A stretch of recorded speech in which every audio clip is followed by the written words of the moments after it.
¿Qué tal? Buenas noches a todos. Bienvenidos al telediario del 24 News, que abrimos con los últimos desarrollos. En Oriente Medio, el movimiento de resistencia islámica palestina Hamas anunció el martirio de su líder Yahya Sinwar en un enfrentamiento contra las fuerzas de ocupación en la ciudad de Tal al-Sultan, en Rafah, al sur de la Franja de Gaza. Khalil al-Hayya, jefe de Hamas en Gaza, confirmó este viernes en un vídeo que Sinwar cayó en mártir al frente de las filas, señalando que había estado desplazando a diversos frentes de batalla desde el comienzo del diluvio de Al-Aqsa hasta su caída en mártir. ننعى القائد الكبير الأخ المجاهد الشهيد يحيى السنوار أبو إبراهيم. Lloramos al líder, nuestro luchador y hermano el mártir Yahya Sinwar Abu Ibrahim, jefe político de Hamas y líder de la batalla del diluvio del Aqsa, que cayó como un héroe y un mártir, luchando y sin dar un paso atrás. Fue asesinado mientras luchaba, portando su arma y combatiendo al ejército de ocupación hasta el último momento de su vida. Estuvo en primera línea, desplazándose desde diversos lugares de combate, manteniéndose firme en la orgullosa tierra de Gaza.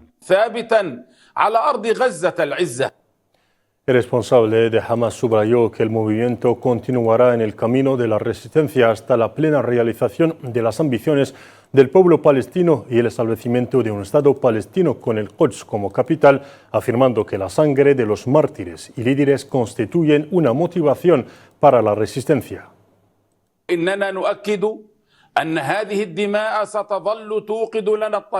Aseguramos que esta sangre iluminará nuestro camino y aumentará nuestra motivación para la constancia. El movimiento de Hamas continuará el camino de los líderes fundadores y mártires hasta que alcancemos la ambición de nuestro pueblo de la liberación completa, el retorno a nuestras tierras y el establecimiento de nuestro Estado palestino en toda la tierra de los palestinos y con el Quds como capital, y se convertirá en una maldición para los ocupantes que ahora están en esta tierra. El martirio de nuestro líder Yahya Sinwar y de los líderes e íconos del movimiento dará a nuestro movimiento y a nuestra resistencia fuerza y dureza e insistencia para continuar su camino y lealtad a su sangre y sus sacrificios.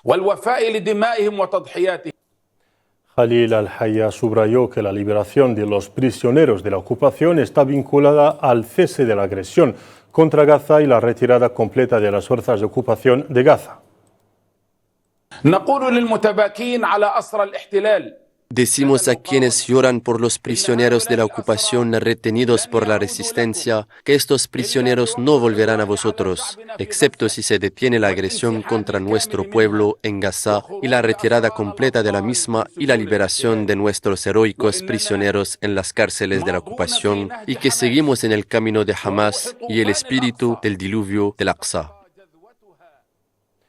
Por su parte, las brigadas Al-Qassam ala militar de Hamas rindieron un homenaje al mártir Yahya Sinwar, quien cayó en enfrentamientos contra las fuerzas de ocupación en Rafah. En un comunicado, las brigadas Al-Qassam afirmaron que Sinwar tuvo un papel importante en el proceso de unificación de los frentes de resistencia, subrayando que no renunciarán a la resistencia hasta la liberación de Palestina y la expulsión del último sionista, a pesar de ser conscientes de que el precio de la libertad será muy alto.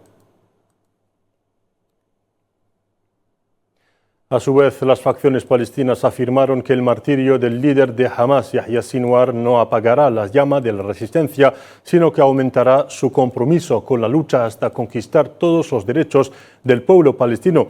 El movimiento de la Yihad Islámica lamentó el fallecimiento de Yahya Sinwar, describiéndolo como un gran dirigente palestino que pasó su vida como combatiente que dirigió las filas, y añadió que el pueblo palestino y la resistencia permanecerán fieles a la sangre del líder mártir Yahya Sinwar.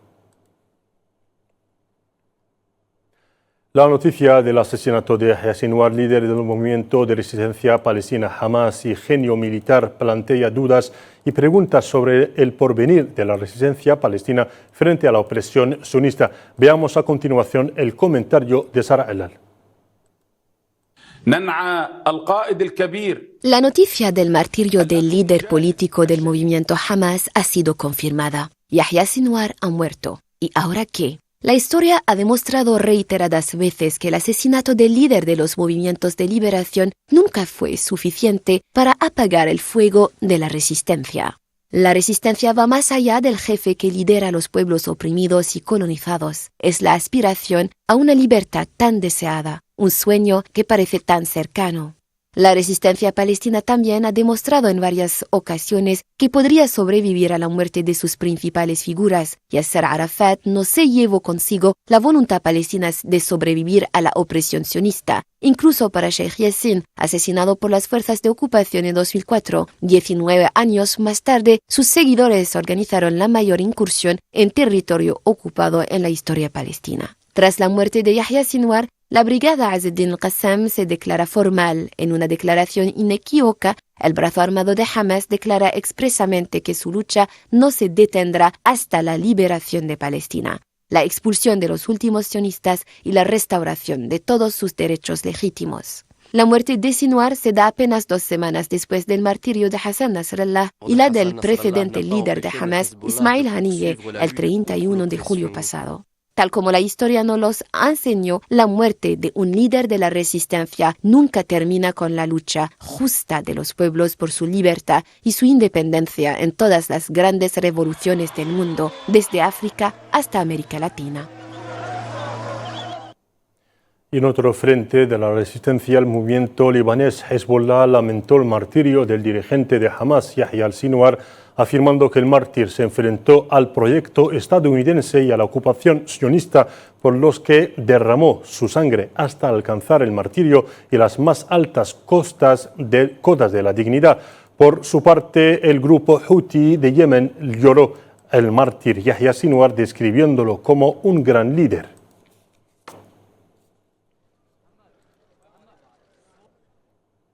Y pasamos ahora a las novedades en el terreno en Gaza, donde las fuerzas de ocupación sionistas cometieron 4 nuevas masacres, dejando 62 mártires y 300 heridos en las últimas 24 horas. El Ministerio de Sanidad palestino en Gaza ha anunciado que el número de víctimas de la agresión sionista en curso contra la Franja de Gaza ha ascendido a 42.500 mártires y 99.546 heridos desde el inicio de la agresión sionista el 7 de octubre del año pasado. Y a nivel de Naciones Unidas, el alto comisionado de la ONU para Derechos Humanos, Volker Türk, ha calificado de crimen de guerra el desplazamiento forzoso llevado a cabo por el ejército de ocupación sionista contra gran parte de los palestinos del norte de la Franja de Gaza. En una declaración a la prensa en Nueva York, Volker Türk subrayó que los derechos humanos deben estar en el centro de todas las consultas en la ONU y añadió que los resultados del último informe de la ONU sobre la clasificación integrada de seguridad alimentaria por fases son más que terribles y que el riesgo de hambruna sigue persistiendo en toda Gaza. Y en el mismo orden de ideas, una evaluación de Naciones Unidas alerta de que 345.000 palestinos se enfrentarán a una hambruna catastrófica este invierno en Gaza a medida que disminuyan las entregas de ayuda. La evaluación elaborada por la Agencia de la ONU y ONGs señalaba que esta cifra se compara con las 133.000 personas clasificadas actualmente como en situación de inseguridad alimentaria catastrófica, y añadía que la reciente y drástica disminución de entregas de ayuda limitará gravemente la capacidad de las familias para alimentarse y acceder a bienes y servicios básicos en los próximos meses. Por su lado, la Oficina Humanitaria de Naciones Unidas acusó este viernes a la entidad sionista de utilizar tácticas de guerra contra los palestinos en Cisjordania ocupada, citando asesinatos cometidos por soldados y ataques a olivares palestinos por colonos israelíes. La OCHA dice que 9 palestinos fueron asesinados por las fuerzas israelíes ahí entre el 8 y el 14 de octubre, incluido un niño.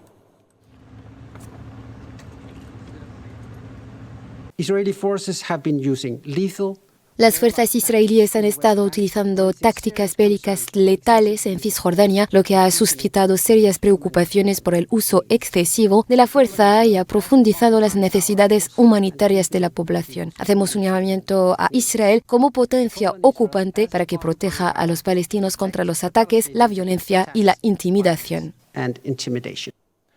Seguimos con la actualidad en el terreno. Desde hace más de un mes, la guerra sionista se ha extendido al Líbano con ataques a diario contra civiles inocentes, transformando poco a poco el país en un segundo Gaza. Varios ciudadanos libaneses fueron martirizados e heridos hoy viernes como resultado de los bombardeos de los aviones de guerra de la ocupación sobre varias ciudades del Líbano en medio de una destrucción generalizada de edificios, instalaciones e infraestructuras. Seguimos en la región para indicar que la primera ministra italiana Giorgia Meloni se reunió este viernes en Beirut, la capital, con el presidente del Parlamento libanés, Nabih Berri. El encuentro se produjo después de que Meloni ofreciera una conferencia de prensa con el primer ministro interino del Líbano, Najib Mikati, en la que acordaron que una solución diplomática debe prevalecer sobre la violencia.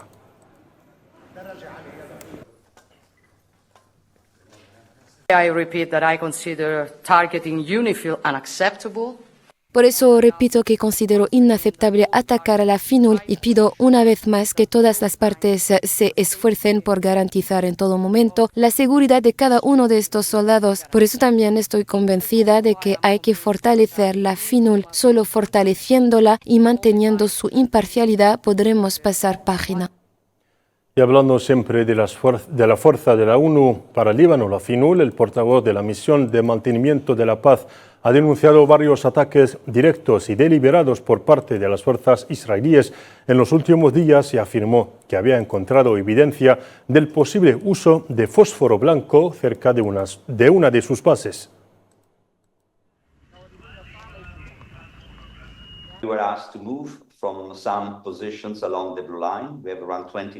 Se nos pidió que nos moviéramos de algunas posiciones a lo largo de la línea azul. Tenemos alrededor de 29 posiciones que están muy cerca de la línea azul, a una distancia de hasta 5 kilómetros. Decidimos no hacerlo. Es importante que la bandera de la ONU siga ondeando ahí y dado que estamos ahí a petición del Consejo de Seguridad, también hubo una gran voz del Consejo de Seguridad y de la comunidad internacional para que nos quedáramos aquí.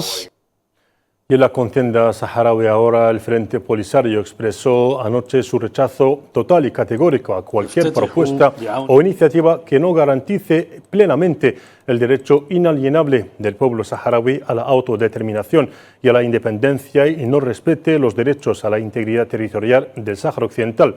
Este rechazo fue subrayado en el comunicado de prensa que coronó los trabajos de la reunión de la Oficina Permanente de la Secretaría Nacional del Frente Polisario, presidida por Brahim Ghali, presidente de la República Saharaui y secretario general del Frente Polisario, sobre la información presentada el miércoles durante una sesión a puerta cerrada del Consejo de Seguridad por el enviado personal del secretario general de la ONU para el Sáhara Occidental.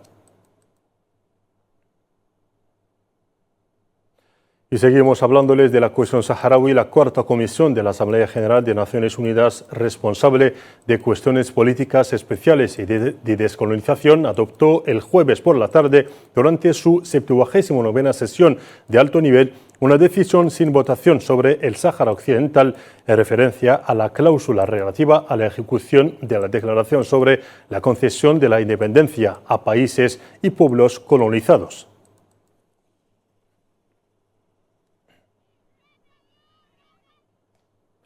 Y por su lado, representante permanente de Argelia ante la Oficina de Naciones Unidas y las organizaciones internacionales en Ginebra, Rachid Bladhan, rechazó en términos claros e inequívocos el chantaje ejercido por Marruecos al Alto Comisionado para los Refugiados, el ACNUR y otras agencias humanitarias, denunciando los argumentos falaces e infundados utilizados por este país para bloquear el trabajo de esta organización de la ONU y acusar a Argelia. Cambiemos de asunto y tratándose ahora de la guerra ruso-ucraniana, el presidente ruso Vladimir Putin declaró hoy que Moscú necesita asegurar las condiciones para una paz duradera en Ucrania, lo que ayudaría a garantizar los intereses de seguridad de Moscú a largo plazo. El líder del Kremlin habló con los periodistas antes de una cumbre de los países BRICS que se celebrará la semana próxima en la ciudad de Kazán.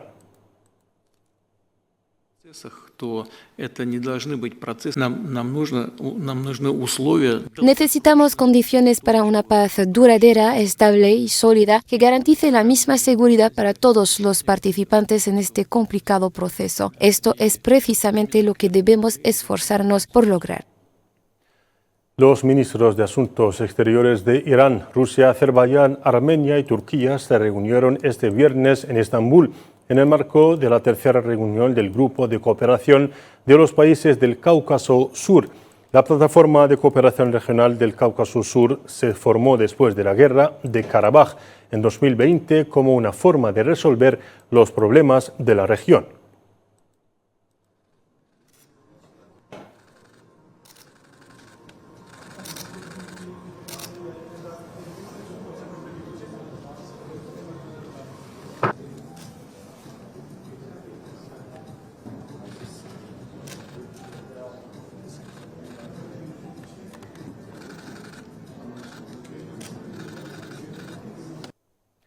Nos movemos a Colombia, donde una transformación ha tenido lugar en el corazón de la selva colombiana. Los agricultores que antes se dedicaban al cultivo de coca y a la deforestación están pasando al ecoturismo, que ofrece nuevos medios de vida para cientos de residentes. Comentario a continuación de Sara Alal. En el corazón de la selva colombiana, los campesinos han cambiado la producción de coca y la deforestación por el turismo, que da trabajo a cientos de lugareños. Los turistas ahora pueden visitar atracciones en San José del Guaviare, como el Cerro Azul, donde una serie de antiguas pinturas rupestres que representan formas animales y humanas permanecen bien conservadas, o las hermosas plantas acuáticas rosadas que decoran Caño Sabana. Este es un trabajo maravilloso porque algunas de las personas que hoy son guías locales fueron grandes deforestadores, es lo que indicó Joaquín Vargas, director operativo de la organización de turismo campesino Fantasías del Cerro Azul, Puerta del Chiripquete. En nuestra niñez nos enseñaban era a talar, a sembrar coca, bueno, etcétera. Entonces, eso es un trabajo maravilloso porque algunos de los que hoy en día son guías locales, pues ellos eran grandes deforestadores. Inclusive el dueño de la finca La Florida, que es donde se inicia la caminata, pues fue uno de los grandes deforestadores y pues para nosotros es un orgullo que hoy estemos de la mano con el medio ambiente y estemos pues trabajando en el proceso del turismo. La región era inaccesible debido a la presencia de grupos armados y la producción de drogas, pero comenzó a abrirse al mundo en 2017 después de los acuerdos de paz entre las FARC y el gobierno colombiano en 2016. Ahora los campesinos están ansiosos por compartir su patrimonio cultural con los visitantes. Y con esta bonita noticia concluimos nuestro informativo de esta noche. Gracias por su atención y hasta mañana.